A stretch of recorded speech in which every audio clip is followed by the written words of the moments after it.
Hi everybody, this is the yet to be unnamed, I don't know what you call it, video show or show. I'm Arjun1. I'm Elon Newstrom. This is my friend Elon.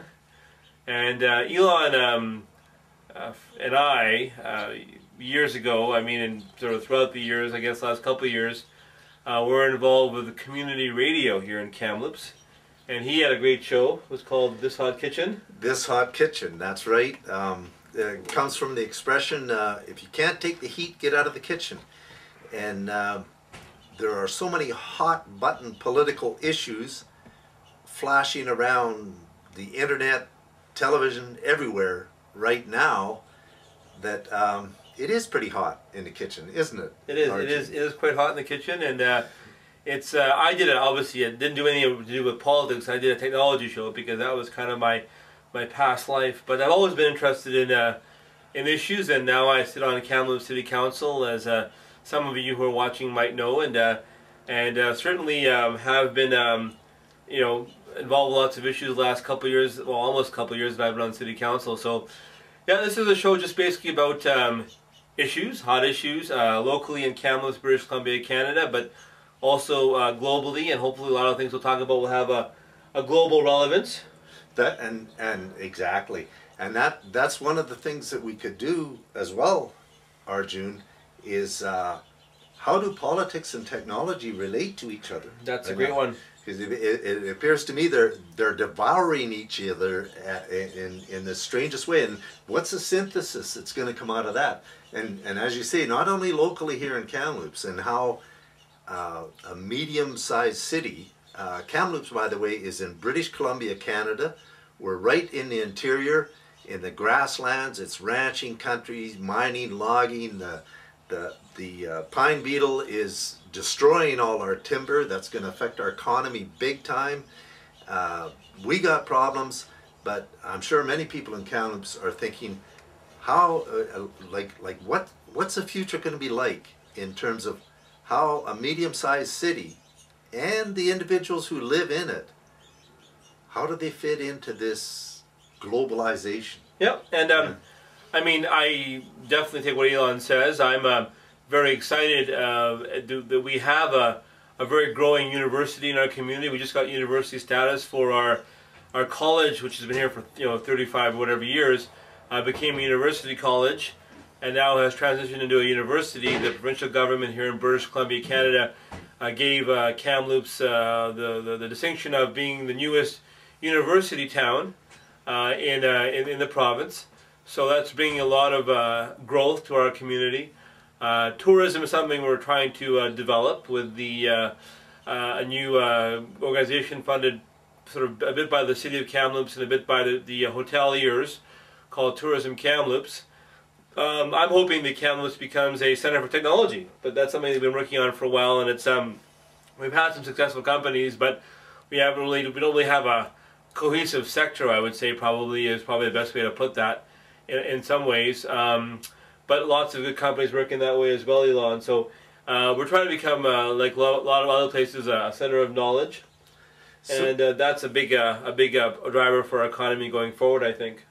So that, what is it about Kamloops that makes it ideal for high-tech companies to locate in? What kind of wages would they be looking at? What's the tax base like? As a city councillor, I know you'd be familiar with these kinds of questions. Well, I think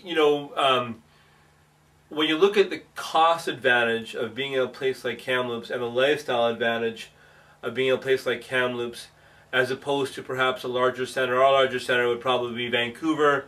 Secondarily would be Calgary, out in Alberta, and those places are really places where the affordability issues are coming really into play, where it's very hard to buy a house. It's very hard to not be in a traffic jam when you're coming to and from work.